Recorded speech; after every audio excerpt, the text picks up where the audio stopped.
Senior సంపాదకులు తెలపల్లి Ravi గారు సిద్ధంగా రవి గారు నమస్తే సార్. నమస్తే వర్మ సార్, అమరావతి కథ మొదటికి మళ్ళీ భూసేకరణ పరుగులు నారాయణ వెనక్కు. అమరావతి మరి వాస్తవంగా ఏం జరిగి ఉండాలండి? 18 ఏళ్ళు అయిపోయింది, ఏడాది దాటింది, ఇంకా మళ్ళీ కొత్త సంవత్సరం కూడా వస్తుంది.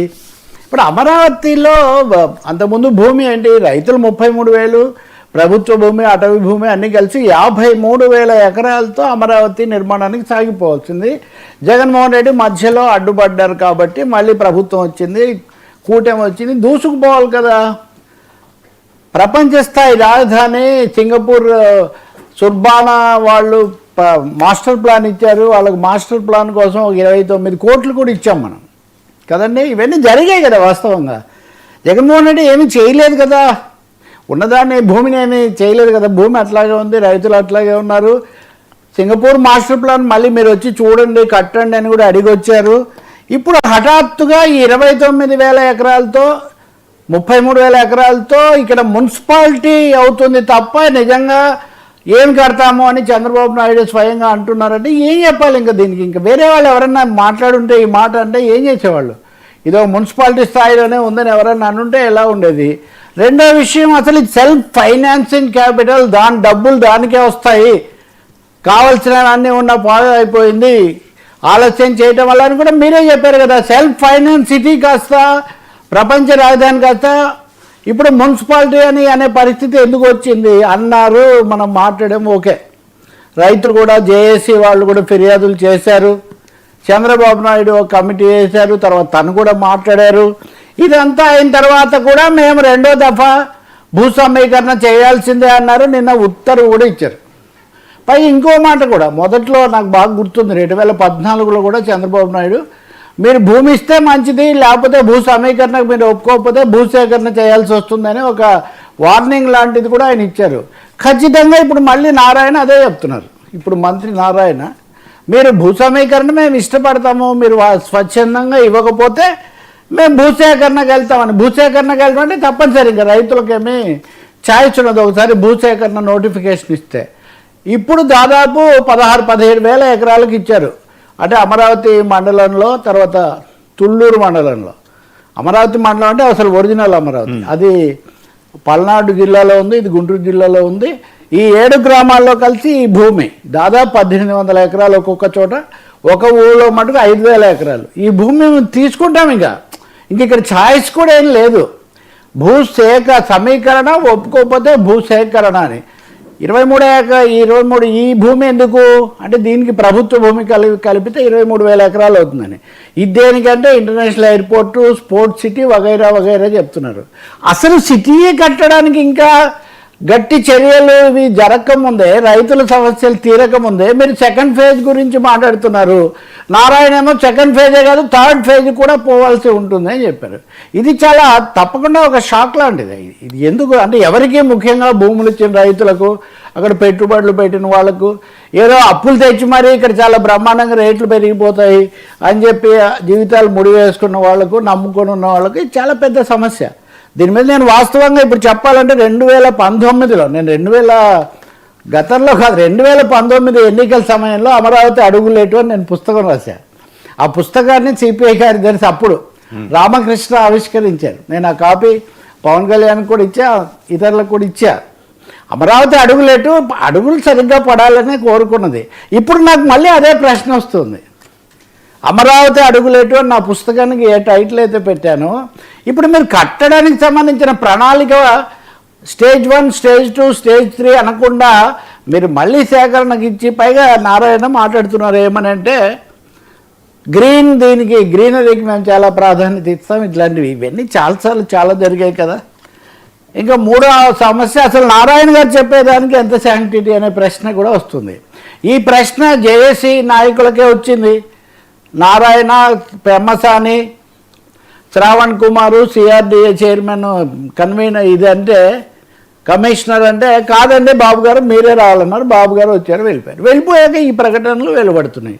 ఇప్పుడు మీడియాలో మీకు ప్రముఖంగా వస్తున్న వార్త ఏంటంటే నారాయణ గారు ఆయన మాట్లాడింది అంతగా బాగాలేదు కాబట్టి ఆయన కాస్త పక్కన పెట్టి పెమ్మసాని చంద్రశేఖర్కు, అంటే కేంద్ర మంత్రి వచ్చి ఎట్లాగో రాష్ట్రంలో ఉండరు, కాకపోతే ఆయన గుంటూరు ఎంపీ కాబట్టి కాస్త వనరులు కేంద్రంలో ఇది ఉంది కాబట్టి పెమ్మత్స్ అన్నీ చూస్తారని మీకు ఒక ఎత్తుగడ వ్యూహం ఎలా ఉంటుందంటే వర్మ, ఏదైనా తీవ్రమైన పరిణామాలు జరిగినప్పుడు మంత్రుల శాఖలు మార్చేది, అధికార ప్రతినిధులను మార్చేది, అంటే మన చర్చ ఇప్పుడు ఉన్నదాన్ని సాయంత్రానికి మార్చేది, ఇట్లాంటి పనులు చేస్తుంటారు. ఇట్లాంటివన్నీ కాయకల్ప చికిత్సలు, ఇవన్నీ కూడా చిట్కాలు తప్ప మనుషులను మారిస్తే, మొహాలు మారిస్తే అమరావతిలో భూములు ఇచ్చిన రైతులు లేకపోతే అక్కడ ఎదురు చూస్తున్న వాళ్ళు వాళ్ళ నిరీక్షణకు సమాధానం లభించదు.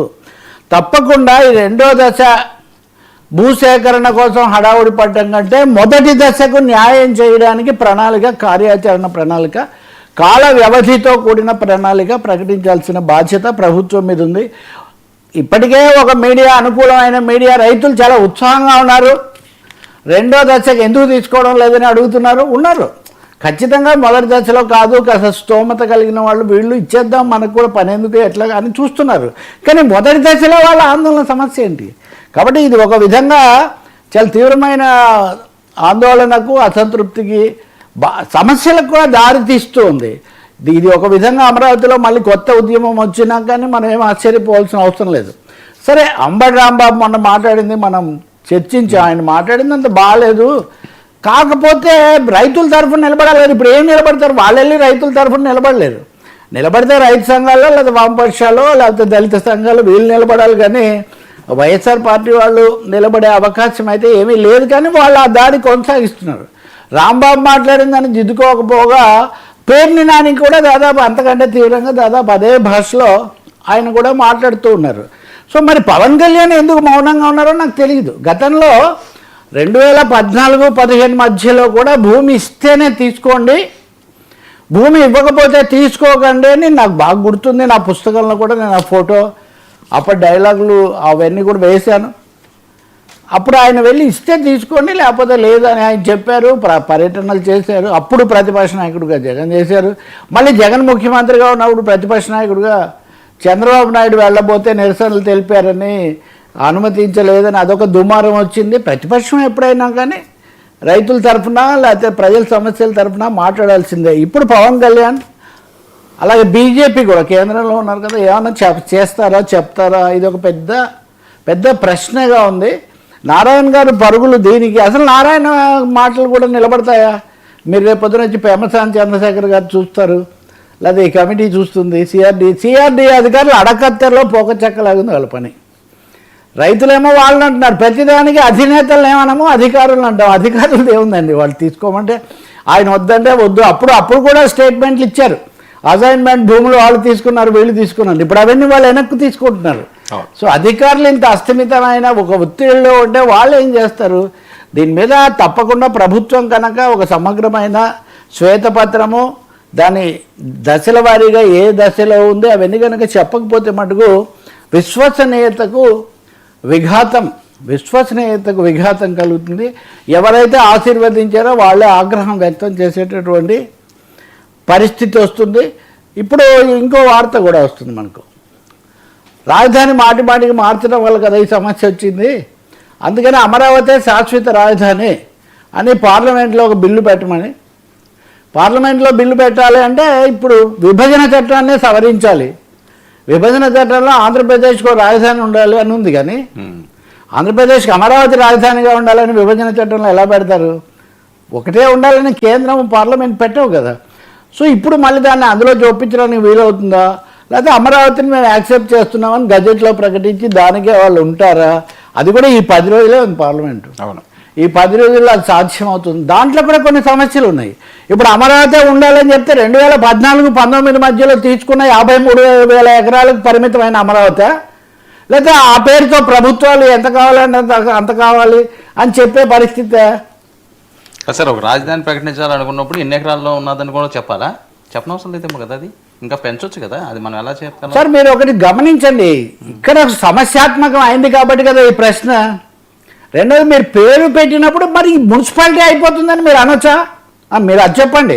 మీరు తప్పకుండా మీరు అడిగిన ప్రశ్న వ్యాలిడే.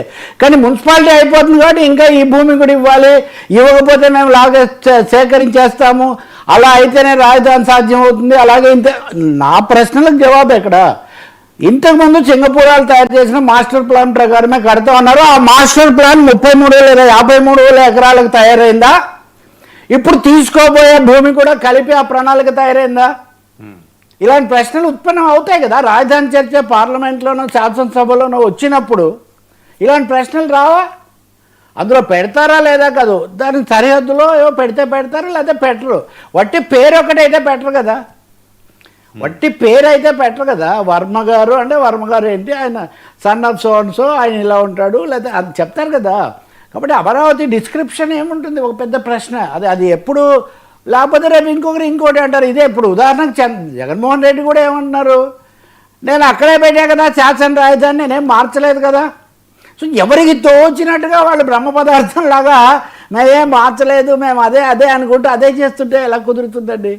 కాబట్టి అమరావతికి మొదటి దశ నేను చెప్పేది 2014-19 మధ్యలో దేన్ని అయితే చంద్రబాబు నాయుడు గారు చూపించారో, అందరూ అనుకున్నారో, దానికైతే రక్షణ ఉండాల్సిన అవసరం ఉంది కదా. ఇప్పుడు ఆ భూమి ఇచ్చిన రైతులకు లేకుండా రెండో దశకి వెళ్తే ఏమవుతుంది?